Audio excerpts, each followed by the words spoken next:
we don't speak truthfully about what's currently happening because Donald Trump only lives in a world of lies and deception. And sadly, tens of millions of my fellow Americans live in this alternate reality. And whatever Donald Trump says that morning, he just repeats blindly. It's a cult. I'm not part of it. I'm going to continue resisting it, but you can probably feel from my voice the exhaustion I'm feeling, knowing that, I mean, this is just complete lunacy, but I speak the truth. If I'm wrong in any way, I'd love for someone to explain it to me, because I would love to be wrong, but it doesn't feel like I'm wrong.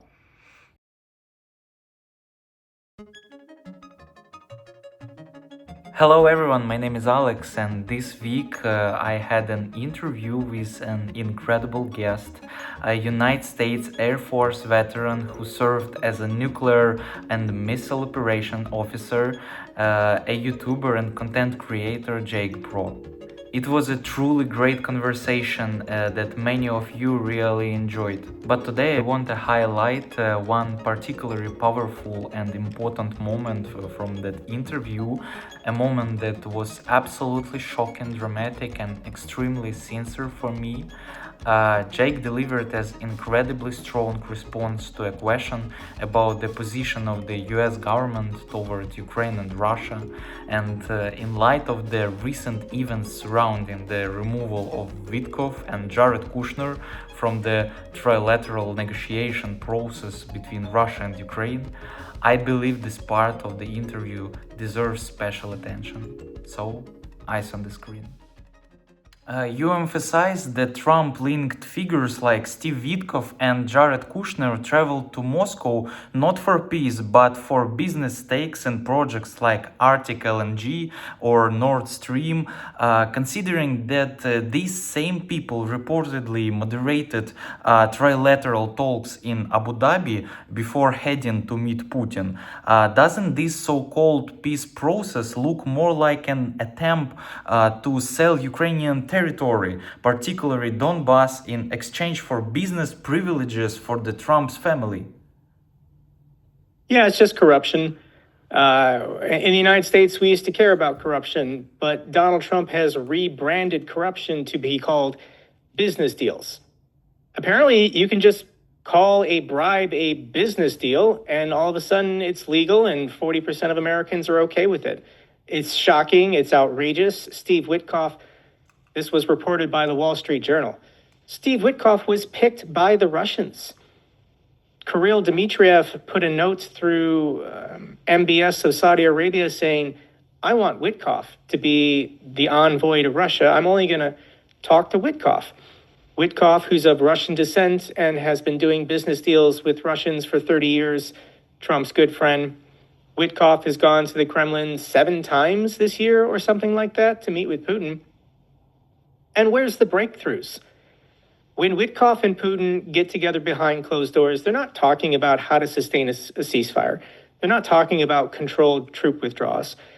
Witkoff can't even name the 4 regions of Ukraine that were annexed. He went on the Tucker Carlson podcast and he completely blanked.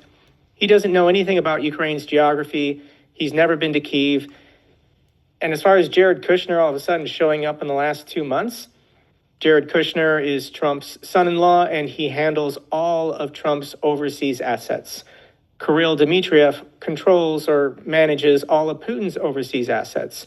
So they're just moving assets and pieces around, trying to enrich themselves, but it's a bribe. What kind of controlling stake in an LNG company or mineral rights or selling the Nord Stream pipeline to a Trump ally? That's the only thing they're talking about. How to make billions once we figure out how to get Ukraine to surrender or capitulate. I'm sorry, as an American, it's shameful and embarrassing, but we have to speak openly about this. We have to speak honestly about this. And to my friends in Europe, the United States is not on your side. They are hostile towards you, and only your European partners and allies can assist you and help you defeat the Russians at this point. Thank you so much for your perspective and thoughts about that. President Zelensky has stated that the US security guarantees agreement is 100% radiant, only awaiting signatures.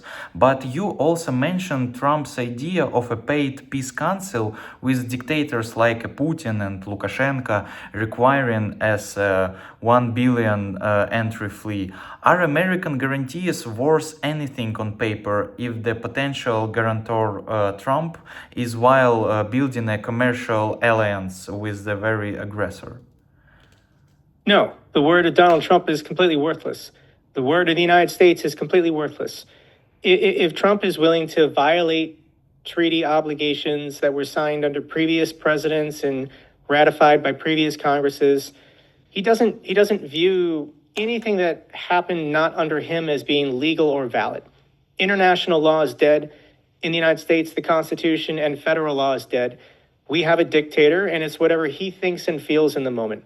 So maybe Trump will genuinely say, yeah, these security guarantees are real, but then a week later he'll change his mind, depending on how he feels. It's not going to be hard to get the United States to renege on their security guarantees to Ukraine if Putin and the Russians just conduct a false flag attack. They say Zelensky launched drones at my residence and they tried to kill Vladimir Putin, the dear leader. Trump doesn't believe his own CIA. Trump doesn't believe his own intelligence agencies. He will take the word of Vladimir Putin over U.S. intelligence every time, because Vladimir Putin is his dear friend who also gives him billions of dollars through business deals. There could be security guarantees offered by European partners that could be substantial and a credible deterrent that could lead to an end to the war. I'm not saying it's impossible. I'm just saying the word of the United States is garbage, and Donald Trump is not a reliable partner to anybody in the world unless you're giving him and his children billions of dollars. That's the only thing he cares about or will show real loyalty to. Recent reports mention Russia's encouraged formula, which demands the full transfer of Donbass to Russia in exchange for freezing the war. You've said that Putin will never agree to a ceasefire without Ukraine's capitulation. Do you believe the Abu Dhabi talks are merely a smokescreen designed to pressure Ukraine into abandoning the offensive planned by General Syrskyi for 2026 and to give Russia time to recover? There are no real peace talks. Like, the Russians know they're fake. Even Ukraine's delegation knows they're fake. It's just a political theater and performance for Donald Trump's demands or amusement. But we've been doing this for 13 months now. We've been doing this for a year. What breakthroughs have there been? What progress has there been? We're only doing this because Donald Trump during the campaign season said over and over, I could end this war in 24 hours. And we're now a year later. And the war's not over because Russia doesn't want to stop. Ukraine would love to stop the war, but they're not going to give up their best defense lines in the Donbass region that they've spent tens of millions of dollars in 2 years creating. It's so childishly stupid that the Russians would say, let our military go through the razor wire, through the dragon teeth, through the landmines, and safely get to the other side of your best defense lines, and then we promise we'll stop. We promise we'll end the war. Like, it's the dumbest ploy in the world, and they're going to keep offering it. Ukraine's going to keep rejecting it, and Donald Trump's going to keep pressuring and blaming Ukraine for not just doing what the Russians want, because, Trump doesn't get contract signings. He doesn't get the billions of dollars from the Russians until Ukraine gives up their best defense lines, and then the Russians believe they'll have a breakthrough to get to Kharkiv from the south, Dnipro from the east. It's not real, Alex. I'm sorry, but we don't speak truthfully about what's currently happening because Donald Trump only lives in a world of lies and deception. And sadly, tens of millions of my fellow Americans live in this alternate reality. And whatever Donald Trump says that morning, he just repeats blindly. It's a cult.